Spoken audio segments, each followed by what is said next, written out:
ये press conference क्योंकि BBMB हर साल मानसून में एक या दो प्रेस कॉन्फ्रेंस करता है, तो पीछे काफी समय से पानी काफी ज्यादा आ रहा था, तो हम लोगों ने कहा थोड़ा सा थम जाए तो उसके बाद प्रेस कॉन्फ्रेंस करते हैं। आप लोगों में से कई लोगों का मैंने देखा कॉल आता रहता है मेरे पास, और कभी कभार मैं जवाब दे भी देता हूँ और कई बार नहीं भी दे पाता हूँ, क्योंकि आजकल क्या है कि पानी ज्यादा आने की वजह से हमें मीटिंग्स बहुत करनी पड़ी है, अपनी इंटरनल मीटिंग्स भी होती हैं और एक टेक्निकल कमेटी हमारी बनी है, उसकी भी मीटिंग्स होती रहती हैं। अभी पीछे देखें तो हम लोग सुबह भी एक मीटिंग कर रहे थे, शाम भी कर रहे थे। कल शाम भी हमारी 9:30 बजे एक मीटिंग हुई है, उससे पहले भी हमने रात को 10 बजे भी की है, संडे को भी 10 बजे हुई है मीटिंग। तो पानी पीछे से काफी ज्यादा आ रहा था, तो इसलिए की है। अब ब्यास, अगर हम डैम की बात करें तो ब्यास डैम हमारा जो है, ब्यास डैम को हम लोग पोंग डैम भी कहते हैं, क्योंकि कई जगह पेपर में देखा मैंने पोंग डैम निकलता है, कहीं ब्यास डैम निकलता है। तो ये ब्यास रिवर में है, और ब्यास रिवर में इस साल जो पानी आया है तो वो हिस्टोरिकली हाई पानी आया है, मतलब इतना पानी आज तक कभी नहीं आया है। हम लोग बात करते हैं 1988 की बात करते हैं। 1988 के बाद 2019 में पानी ज्यादा आया था, 2019 क्या 2023 में पानी आया था। तो 2025 से पहले जो मैक्सिमम पानी आया है वो 2023 में आया है, 2 साल पहले ही आया है। और इस बार जो 2023 में पानी आया है उससे भी 20% ज्यादा पानी आया है हमारा मानसून के पीरियड में। तो अगर फिगर्स की बात करें तो फिगर्स में 2025 में जो टोटल पानी आया है 1 जुलाई से 5 सितंबर तक 11.70 बिलियन क्यूबिक मीटर, और 11.70 बीसीएम बिलियन क्यूबिक मीटर। 2023 में जो पानी आया है 9.52 बिलियन क्यूबिक मीटर, 1988 में आया है 7.94 बिलियन क्यूबिक मीटर, और 2019 में आया है 5 बिलियन क्यूबिक मीटर। तो 2025 से पहले जो हाईएस्ट पानी आया है वो 2023 में आया है 9.52 बिलियन क्यूबिक मीटर। तो उससे करीब हम लोग 20% पानी ज्यादा आ चुका है इस साल, और इसको कहते हैं अनप्रेसिडेंटेड फ्लो, क्योंकि ब्यास में जो भी फ्लो है अनप्रेसिडेंटेड है, मतलब इतना पानी कभी भी पहले नहीं आया है। तो इस पानी को अब इस बार हम लोगों ने बहुत बेवकूफ़ी इसको निभाया है कि मतलब इसमें जो रिजर्वायर का वो होता है, रूल कर्व होता है, किसी भी स्टोरेज रिजर्वर में रूल कर्व होता है। तो 2023 तक हम लोग का कोई रिजर्वायर रूल कर्व बना नहीं था, लेकिन 2023 की बाढ़ के बाद हम लोगों ने टेकअप किया मामला सेंट्रल वाटर कमीशन से। सेंट्रल वाटर कमीशन ने हम लोग को रूल कर्व बना के दिया है, और उसी रूल कर्व के तहत हम लोग चले आ रहे हैं। रूल कर्व हर डेट में बताता है कि इस लेवल से ऊपर नहीं बढ़ना है, इस डेट में इस लेवल से ऊपर नहीं बढ़ना है, इस डेट में इस लेवल से ऊपर नहीं बढ़ना है, इस डेट तक इस लेवल तक नहीं बढ़ना है। तो ये गाइडेंस टाइप की देता है, तो जैसे ही पानी आपका ऊपर होता है तो बीच में rule curve is based on the historical inflows what comes in the Beas River, and this historical average is based on, say, This has been designed by CWC. this is being made by Central Water Commission on based on the data provided by IMD and BBMB. BBMB also has a system of collecting data. BBMB has a system of collecting the data.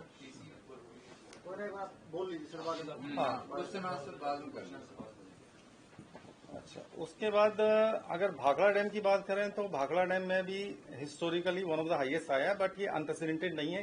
इसी level का 2025 में जो पानी आया है 9.11 BCM आया है, और इससे पहले जो ज्यादा आया है 9.52 है, और 1988 में 9.45 है। तो जो 23 में पानी आया उतना ही करीब 25 में भी आया है। 2019 में 8.59 आया, उससे थोड़ा कम आया है। तो ऑलमोस्ट मतलब जो पानी आया है it's almost at the levels equivalent to 2023 and 1988। तो इन लेवल्स में आने के बाद भी आप देखिए हम लोगों ने भाखड़ा डैम को 1980 हम लोगों ने इसका जो लेवल है 1680 को क्रॉस नहीं होने दिया। कल मैक्सिमम लेवल गया था 1679 तक गया था, और आज थोड़ा सा डाउन हो गया। अभी सुबह मेरे पास, क्योंकि जब हम लोग को डैम को नीचे पानी छोड़ना होता है हम लोग को नीचे की भी कंडीशन देखनी पड़ती है। जैसे सुबह ही मेरे पास एक कॉल आया था, एक ग्रुप बना हुआ है पंजाब ऑपरेशन करके, तो उसमें आया था कि थोड़ा सा लुधियाना में पानी ज्यादा चल रहा है और बंद में कुछ प्रॉब्लम चल रही है। फिर हमने 15,000 भी रिड्यूस किया है भाखड़ा डैम से। तो और दूसरी एक चीज मैं बताना चाहता हूं कि जो बीबीएमबी पानी छोड़ता है वो एक टेक्निकल कमेटी डिसाइड करती है, उसमें मैं चेयरमैन हूं, हमारे 2 मेंबर्स रहते हैं बैठे हुए हैं जो, और मेंबर्स के अलावा चीफ इंजीनियर्स चारों पार्टनर स्टेट्स के रहते हैं, हिमाचल, पंजाब, राजस्थान और हरियाणा के। उसके अलावा सेंट्रल वाटर कमीशन के चीफ इंजीनियर जो चंडीगढ़ में बैठते हैं वो भी इस कमेटी के मेंबर हैं, वो भी हर मीटिंग अटेंड करते हैं। और आईएमडी के जो रीजनल डायरेक्टर है उनको भी हम लोग कई बार इनवाइट करते हैं, जब जरूरत पड़ती है तो वो भी रहते हैं। तो जो पानी रिलीज का फॉर्मूला होता है, जैसे मानसून में तो हम लोग रूल कर्व के हिसाब से चलते हैं और रूल कर्व के हिसाब से छोड़ते हैं। तो अगर पानी छोड़ने की बात करें तो इस साल जैसे हम लोग गए पोंग डैम में सबसे ज्यादा पानी आया, लेकिन मैक्सिमम जो हमने छोड़ा 1.1 लाख ही छोड़ा है। 2023 में उससे काफी ज्यादा था। तो मतलब शुरू से छोड़ते आ रहे हैं, क्योंकि हम लोगों ने 6 अगस्त से स्पिलवे चलाना शुरू कर दिया था। तो लगातार थोड़ा करके छोड़ा और ग्रेजुअल वे में छोड़ा है। जो भी छोड़ा गया है वो सारी पार्टनर स्टेट्स की सहमति से छोड़ा गया है और धीरे धीरे कंट्रोल रिलीजेस किए गए हैं, जिसको हम लोग कंट्रोल रिलीज कहते हैं, उस प्रकार से छोड़ते हैं कि अचानक नहीं बढ़ा दिया। और डिस्ट्रिक्ट एडमिनिस्ट्रेशन जो हमारे चीफ इंजीनियर्स हैं भाखड़ा के हैं चाहे पोंग के हैं, वो डिस्ट्रिक्ट एडमिनिस्ट्रेशन को बताते हैं कि हम इतना पानी रिलीज कर रहे हैं। अब जो कोई क्वेश्चन पूछना चाहते हैं तो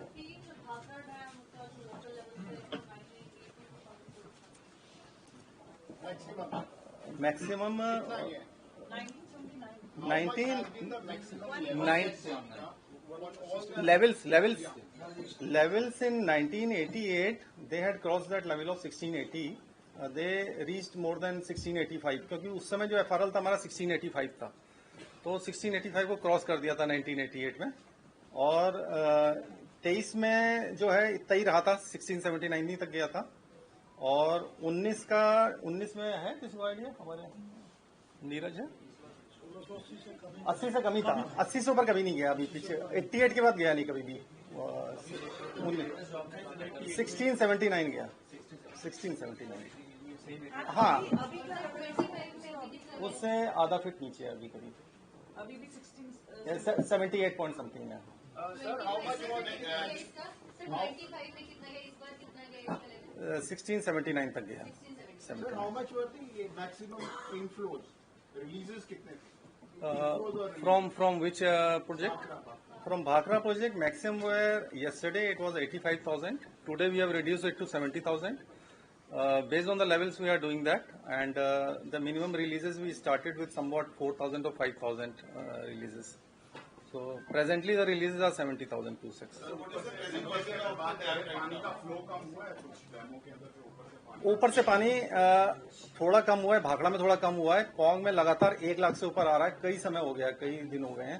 तो हम लोग क्या कर रहे हैं, उसको मॉडरेट कर रहे हैं। हम लोग नीचे 1 लाख से ज्यादा नहीं जाने दे रहे हैं। ऊपर तो पानी हमारा 2 लाख 2.5 लाख भी ऐसे आया है। तो इसमें एक चीज और मैं बताना चाहूंगा कि अगर हमारा भाखड़ा डैम और पोंग डैम नहीं होता, सतलज और ब्यास में ये बांध नहीं होते, स्टोरेज डैम नहीं होते, तो नीचे की पॉपुलेशन, क्योंकि इसमें क्या पानी 2 लाख भी आता है, 2.5 लाख भी आता है, तो हम उसको मॉडरेट कर देते हैं। 50,000 छोड़ेंगे, 40,000 छोड़ेंगे, 60,000 छोड़ेंगे, डिपेंडिंग ऑन लेवल्स रूल का उसको देखते हुए।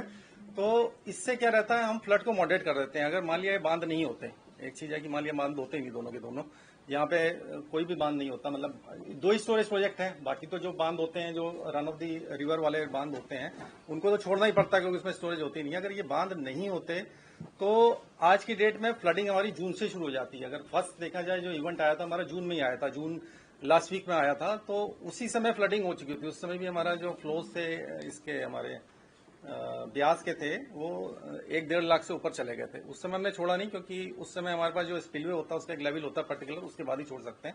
1365 में हमारा स्पिलवे है पोंग डैम का, और भाखड़ा का जो है हमारा 1645 लेवल पे है। तो जी कहा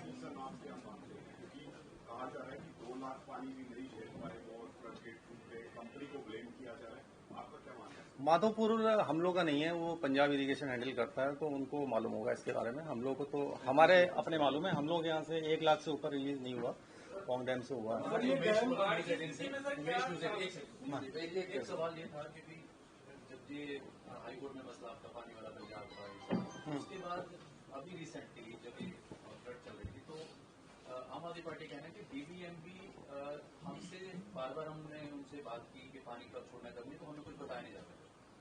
देखिए, बीबीएमबी में जब भी पानी छोड़ा गया है, चाहे जुलाई में, चाहे जून में, चाहे मई में, एक टेक्निकल कमेटी होती है। वो टेक्निकल कमेटी में ऐसा नहीं यूनिलैटरल डिसीजन होता है कोई कि मैं अपना डिसीजन ले लूं, उसमें आम सहमति बना के डिसीजन होते हैं। अभी भी क्या है कि हम छोड़ना थोड़ा ज्यादा चाह रहे हैं, क्योंकि हमारे भी डैम के लेवल में 1679 आ जाता है। हमारी भी डैम सेफ्टी का इशू होता है। जैसे एक डिफ्लेक्शन है, डिफ्लेक्शन में हम लोग ऑल टाइम हाई चल रहे हैं, 1.14 इंच चल रहा है। तो अगर छोड़ेंगे नहीं तो डैम को खतरा हो जाएगा। डैम के पीछे पानी भरा हुआ है हमारा 6 बिलियन क्यूबिक मीटर, तो इट्स अ ह्यूज वॉल्यूम, मतलब इतना वॉल्यूम मतलब। तो डैम की सेफ्टी भी हमें देखनी है।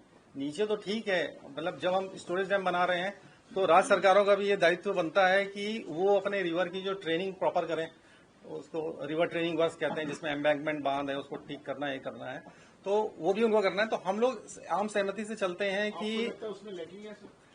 ये मैं कह नहीं सकता हूँ, ये तो आप Setting और strengthening of banks, आपको लगता है कि उसमें नहीं, इसमें और स्ट्रेंथनिंग कर सकते हैं, मतलब आगे कर सकते हैं। हमने पीछे बोर्ड मीटिंग में भी ये कहा था कि पोंग डैम इतना बड़ा डैम है, तो उसमें क्योंकि हमारा पहले एफआरएल उसमें 1400 चलता था, अभी एफआरएल हमने उसमें रिड्यूस कर दिया 1390, हम पूरा पानी का यूज ही नहीं कर रहे हैं।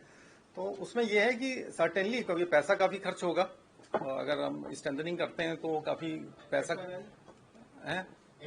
फुल रिजर्वायर लेवल जहां तक हम जा सकते हैं वो पोंग डैम का 14, मेरे ख्याल बाखड़ा का 1695 है। भाखड़ा का 16 नहीं, भाखड़ा का जो है 1685 है, 1685 है, लेकिन उसको जो है ना, जो प्रोबेबल मैक्सिमम फ्लड होता है वो रिवाइज कर दिया है आईएमडी और सेंट्रल वाटर कमीशन ने, तो उसके बेस पे अब 1680 है। टेक्निकली हम 1680 से ऊपर नहीं जा सकते हैं, 1680 से ऊपर तभी जाएंगे जब ऐसा कोई फ्लड आ जाए जिसको हमको रूट करने के लिए, मतलब हो सकता है थोड़े समय के लिए हम ऊपर ला पाएंगे, उसके बाद हमें नीचे करना पड़ेगा। वो 1680 है, इसका टेक्निकली 1400 है पोंग का, लेकिन 1400 में जो नीचे का अगर हमारी डाउन स्ट्रीम कैरिंग अच्छी हो तो हम 1400 तक भी जा सकते हैं, टेक्निकली हम जा सकते हैं 1400 तक।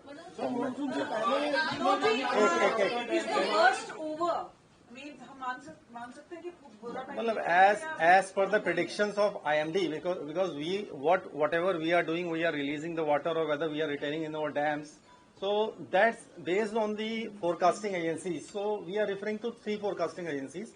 First is the IMD, Indian Meteorological Department. Second is the US forecast system, that's the GFS, that's called the Global Forecast System. And second is the European one, it's ECWRF. So we are referring to 3 forecast mechanisms. One is US based, second is the European based, and third one is the Indian based. So as per all these forecasts, now there is no incident of say severe category of rain that's likely to happen in our catchment areas. That's Himachal Pradesh is the catchment area for both these rivers. Sir, how do you So- deal with the values? Let him complete the important answer. I'm asking very Yeah. चलिए let me okay. So as per the prediction as per the IMD prediction, as per the GFS models, as per the ECMWRF prediction models, what we are seeing that there is a slight event. It's not too severe. It's a slight event on 7th. It's a slight event, and thereafter it's almost you can say dry sort of thing, something like that, till 15th of September. So for the near future, we are seeing that as per the forecasting agencies, there is no severe event, we can say. And now next question you were asking कि how 15 हाँ there is a threat. हाँ तो है after September 15, no, not a threat, but there is a rainfall activity, and that needs to be updated. Basically, that needs to be updated by those forecasting agencies as and when that date will be coming to near. Then we will be getting the more correct values. Like today, if you see today's forecast provided by IMD, because they are providing it, so they are providing it in terms of QPF. QPF stands for Quantitative Precipitation Forecast.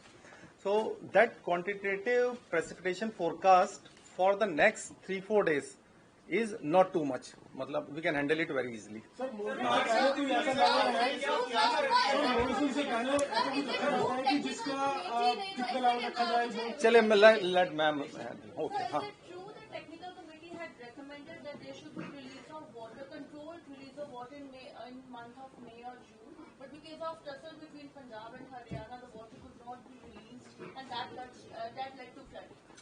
No, that we can't say that actually that led to flooding, because that amount. Water, controlled release of water in month of May or June. But because of tussle between Punjab and Haryana, the water could not be released, and that led to flooding. No, that we can't say that actually that led to flooding, because that amount was very less, 4,500 cusecs for 8 days, what Haryana wanted. But that was not very less, but still that would have created a cushion if that would have been given to Haryana. That, पहले थोड़ा पानी release हो जाता तो जितना पानी store हो गया उसको अब रिलीज करना पड़ा, तो अगर जैसे आप बोल रहे हैं कि क्वेश्चन ये क्रिएट कर देता तो things would have been better. little cushion would have created in Bhakra then.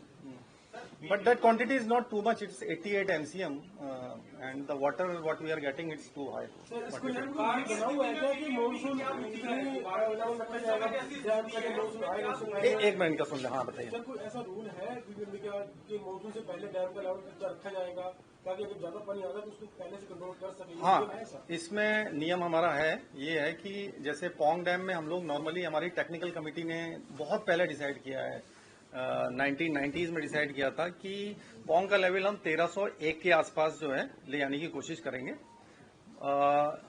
1301 से नीचे नहीं जाएंगे, हालांकि उसको टेक्निकली हम लोग नीचे भी ले आ सकते हैं, हम लोग उसको 1260 तक ले आ सकते हैं। लेकिन इसमें हम लोग पोंग में 1301 से भी नीचे ले गए थे। इस साल हम लोग 1289 तक ले गए थे इस लेवल को, क्योंकि हमें मेंटेनेंस करनी थी पावर टनल्स में, तो उस पर्पज से हम इसको नीचे ले गए थे। तभी पोंग में मतलब एक प्रकार से हम लोग MDDL के नीचे ही आसपास ही पहुंच गए थे। भाखड़ा में हम लोग 2 साल से पीछे नहीं जा रहे हैं। नीचे लगे लेवल जो 1301 है वो ये है कि कंजर्वेटिव अप्रोच है थोड़ा पार्टनर स्टेट्स की, कि थोड़ा सा बचा के रख लिया जाए पानी उसके लिए। तो उसके लिए मेरा प्रयास यही रहता है कि क्योंकि अल्टीमेटली क्या है कि जो हमारी सिल्ट जमा होती है वो भी आगे तभी बढ़ेगी जब तक हम डैम को खाली नहीं करेंगे, तो तब तक सिल्ट भी आगे नहीं बढ़ेगी। तो डैम को खाली और वो करना चाहिए। तो मेरा प्रयास रहता है कि सभी पार्टनर स्टेट से कि हम डैम को समय में खाली कर लें और उसके बाद कई लोग इसको बयान में डिजास्टर बोल रहे हैं। चलिए इनका कुछ। हाँ, बाढ़ की स्थिति में क्या भूमिका रहती है और कैसे समन्वय बनता है तीनों चारों स्टेट में? बाढ़ के समय में एक कोई खास इंतजाम किए जाते हैं? हाँ, बाढ़ के समय में हम लोग क्या करते हैं कि TCM एक तो जो नॉर्मली महीने में एक होती है, तो टेक्निकल कमेटी की मीटिंग्स हम लोग दिन में 2 भी कर लेते हैं। और उसके अलावा हमारा ग्रुप बना है, टेक्निकल कमेटी का ग्रुप बना है। जैसे अभी सुबह मुझे मैसेज आया, एक पंजाब ऑपरेशन का भी ग्रुप बना हुआ है, उसमें भी कोई भी मैसेज आता है कि इस बंद में प्रॉब्लम हो रही है, यहाँ प्रॉब्लम हो रही है, तो हम उसको एड्रेस करने के लिए ऐसे भाखड़ा का रिलीज अभी हमने 15,000 कम किया, अभी 2 घंटा पहले ही कम किया है। तो इस टाइप की कोई भी सूचना होती है कि डाउन स्ट्रीम में कोई प्रॉब्लम हो रही है या अप स्ट्रीम में कुछ है, तो वो 24/7 हम लोग मतलब इस पर तत्पर रहते हैं। और क्योंकि टेक्निकल कमेटी में मेंबर्स हमारे डाउन स्ट्रीम स्टेट के भी हैं, हिमाचल के भी हैं, सारे ही मेंबर्स उसमें हैं, और हमारे पास सेंट्रल वाटर कमीशन के भी हैं, और इसके भी हैं, IMD के भी लोग आते हैं, इवन एग्रीकल्चर डिपार्टमेंट है पंजाब का उसके भी आते हैं। तो सभी का एक अच्छा उसमें वार्तालाप हो जाती है और उसके बेस में ही डिसाइड करते हैं। कई लोग इसको बयान में डिजास्टर बोल रहे हैं। सर कोई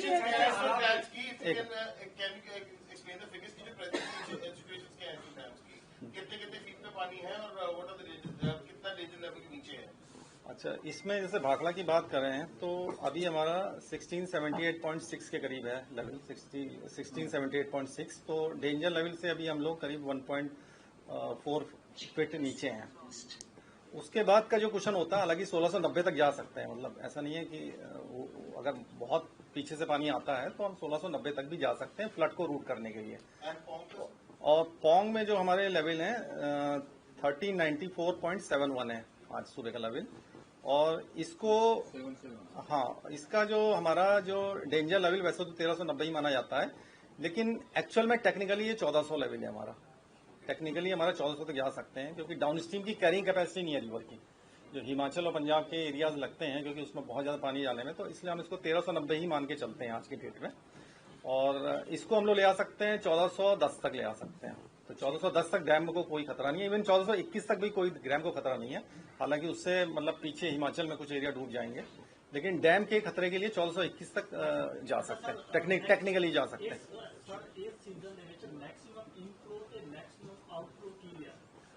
जैसे पोंग डैम की बात करें तो मैक्सिमम इनफ्लो 2.5 लाख से ऊपर गया है। एग्जैक्ट वैल्यू बताएंगे पोंग इनफ्लो जो 24 आवर्स के अंदर 220,000 क्यूसेक्स, 2,20,000।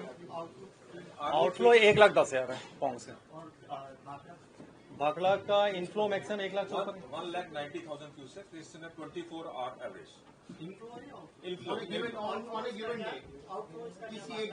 दिन में भाखड़ा मैक्सिमम हमारा ये 75,000 क्यूसेक्स, रिसेंटली 85 गया। 85 थोड़े समय के लिए गया। Only for cup. यस इस सीजन का maximum on a given day on a given day तो कम होगा नहीं, ऑन अ गिवन डे तो आउटफ्लो कम हो जाएगा ना, it will be around 80,000 sir Bhakra से सुरक्षा के लिए है। जो भाखड़ा पे CSF फोर्स लगाने की सुरक्षा के लिए उसको क्या रास्ते लगाएगी? CSF तो लगी हुई है हमारी, Sir, what is the situation right now? It is stable or not? What situation? Flood situation? Dams.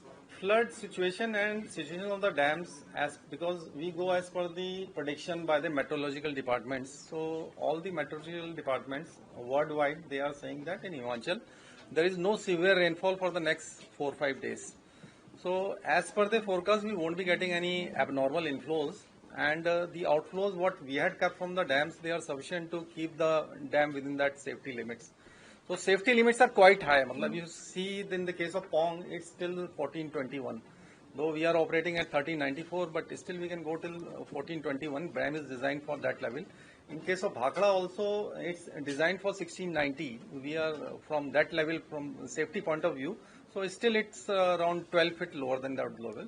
And as you go higher in case of reservoirs, the cushioning, you can say the cushioning effect of the water storage capability increases as you go. For every feet you increase the levels, so that cushioning is quite Sir, high. how are you dealing with the silt? Because lots of silt is coming into the reservoir, particularly Bhakra, the Govind Sagar Lake. Silt at present, whatever is the silt coming to the reservoir, it's getting deposited in the reservoir itself. Because I am There, told this has eaten 1/4 of the total reservoir. it's eaten almost 25% of the reservoir capacity. So we had a discussion like Secretary Ministry of Jal Shakti, she came last week. So we also asked them that you go for a policy for that, though there is a policy that they had recently introduced for desilting the reservoirs. Then we had also asked the Himachal government, like we thought of auctioning the silt what's present in the reservoirs at the tail end point of the reservoirs. It's near Bilaspur. So while putting in the tender, there was an objection from the Himachal government that you need to follow some rules. Then I had a talk with the highest level in the Himachal government, and they had agreed that you can go for auctioning of those silt, and they will be bringing a policy in this regard very soon. Because a huge mound of silt is coming towards the wall. That is going to be a big threat for the dam. No, the What silt little I understand- silt hasn't reached the dam till yet, because our reservoir, if you see Bhakra reservoir, it's a 96 kilometer long reservoir, and initially the silt gets deposited at the tail end. As the time passes on, it gets pushed towards the dam side. So still the silt, what the heaps you are talking about, the hills that have been deposited, they have deposited far away from the dam. They haven't been pushed to the dam site. And for that purpose, we need to deplete the reservoir every year and fill up the reservoir every year. That way. Sir, it is leading to management problem. Dam is filling fast and getting emptied at a fast.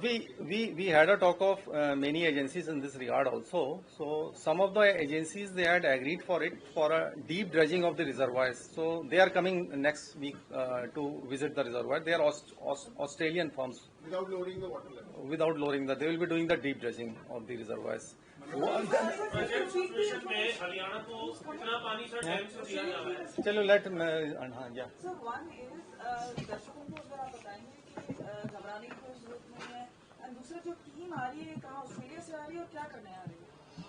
Actually, if you talk of dredging, na, so dredging, there are many methods. One can be the dry excavation of the silt, what's deposited at the tail end of the reservoir, because this reservoir variation is too much. If you see in terms of levels, if we talk about, so our level goes from 1680 till 1462. It can go to 1462. So at the tail end of the reservoir, there are a lot of mounds, we can say, of silt that are deposited there. And when the reservoirs get emptied during the dry season, we can say after say January, February. So what we can do, we can auction that silt. So we tried for it last year itself, but there were some queries from that the Department of that mining from Himachal Pradesh that lot of requirements they put in. Then we talked with the higher officials of Himachal Pradesh, and now they had agreed that we are ready to get the silt auction from that Bilaspur area. We will earn in hundreds of crores of rupees every year if we go for that auction of silt. That's why I am pushing that proposal, and I had also invited one agency from Australia. What they are saying that they are doing deep dredging in the reservoirs worldwide, because in India there is no agency worldwide which is doing such sort of deep dredging in the reservoirs. So that agency, they had assured it, but next week they are coming. We will also have a meeting with them. They will also visiting our reservoirs, and then we will put up a proposal, and after that we will be going for a tender. So that will be on auction basis. Manoj ji जब dam से release पानी obviously हो गई होगा जी हाँ बताइए। Dam क्योंकि safety dam safety भी एक जी डैम में जितना वाटर लेवल होगा जब हम छोड़ते हैं चाहे कॉम हो चाहे खासरा हो। अब क्वेश्चन ये भी आ रहा है कि स्टेट्स के पास क्या वो मशीनरी मानसून से पहले जो डिसिल्टिंग चौक की सफाई अपने जो नदियां नाले उनको कहीं ना कहीं सवाल अब सरकारों पर भी आपको लगता है कि आप क्योंकि अब ये सवाल एक लड़ाई राजनीति ऐसे बन गई है कि एक पार्टी बीबीएमपी को बना देती है, बीबीएमपी अपनी सफाई देती है, तो अल्टीमेटली पानी तो स्टेट्स में ही जाएगा। जो हालात जो है पंजाब के हरियाणा के हिमाचल के, तो क्या आप स्टेट्स को भी कुछ कहेंगे कि अपने इंतजाम कैसे कीजिए? तो टेक्निकली हेड आपकी टेक्निकल कमेटी कुछ ऐसा रिकमेंडेशन करें? टेक्निकल कमेटी में तो और इवन बोर्ड की मीटिंग्स में तो मैं लगातार ये कहता ही आ रहा हूँ कि हमें जब हमने रिजर्वायर्स बनाए हैं, डैम्स बना रखे हैं, तो certainly we need to make a passage downstream of the dams also, so that because these are storage dams, we can store the water in the initial phase of the monsoons. In the later part of the monsoon, if something comes like such volume of water is coming in the later part of the monsoon, we can't hold it for an uncertain period. If you see in the case of Pong, तो हाँ हिंदी में ये पोंग में देखें तो करीब 12 billion cubic metre पानी आ गया। हमारा डैम तो केवल 5.5 बिलियन क्यूबिक मीटर ही ले सकता है ना, उसकी जो कैपेसिटी 5.5 बिलियन क्यूबिक मीटर की है, उसका डबल तो पानी आ चुका है, तो आधा पानी तो नीचे ही जाएगा ना। तो स्टोरेज डैम जब भी बनाते हैं, अगर इतना ही पानी आया, एक एवरेज तो हमारा इतना ही पानी आता है, 5.5 के आसपास ही पानी आता है, वो सारा डैम में आ जाता है। लास्ट ईयर हमने पानी छोड़ा ही नहीं, स्पिलवे खोला ही नहीं कभी भी। 23 हमें उसी साल स्पिलवे खोलना पड़ता है जिस साल पानी ज्यादा आता है। अब स्पिलवे खोलेंगे और रिवर में नीचे कैरिंग कैपेसिटी नहीं रहेगी तो सर्टेनली फ्लडिंग होगी। तो वो भी हमारा प्रयास रहता है कि जो भी हमारे पार्टनर स्टेट्स हैं, चाहे हिमाचल हो चाहे पंजाब हो, कि आप रिवर की कैरिंग कैपेसिटी को उतना रखें कि हमारा जो भी स्पिलवे चले तो उसको पास कर दें। तो वो कंस्टेंट रहता है, लेकिन अभी जो हमारा चाहे भाखड़ा से छूटा है, पोंग से छोड़ा है, तो सारा पानी ठीक ही चला है नीचे। और वो हरिके में जाके साथ मेरे ख्याल से एक कंस्टेंट आया था, क्योंकि दोनों नदियां वहां मिल जाती हैं, तो उसको देखते हुए भी हम लोग छोड़ रहे हैं, क्योंकि हमारी फिर पंजाब सरकार से भी बात रहती है। तो हरिके में कुछ कंस्टेंट ऐसा है कि वो एरिया डूब जाता है, मे बी लो लाइन होगा, तो उसमें टेक्निकल कमेटी में जैसे पीछे भी हम लोग कई समय से प्रयास कर रहे हैं कि थोड़ा बढ़ाने की, लेकिन फिर पंजाब से आता है कि वहाँ हरिके में आके पानी दोनों नदियों का जुड़ जाता है, तो वहां पे एक कंस्टेंट है। कल वहां पे करीब 3 लाख से ऊपर जा रहा था, तो वहां पे एक कंस्टेंट आ जाता है, वो एरिया लो लाइन होंगे तो वहाँ डूब जाता है। तो इस पे मतलब राज्य सरकारों को आगे काम करना चाहिए कि sir how much water is flowing into Pakistan, because initially it was being said कि गेट खोलेंगे पानी का। नहीं, that data we are not maintaining. We can because we are maintaining our dams, we are maintaining our powerhouses, and we are maintaining basically the infrastructure being managed by BBMB. So these headworks are not being managed by this, and that data will be available with the government of Punjab only. Sir, could the floods have been averted? I mean, was there a possibility? एक minute, हाँ बताइए। सुरक्षा का जिम्मा जो पिछले दिनों में एक निर्देश आया था, उसके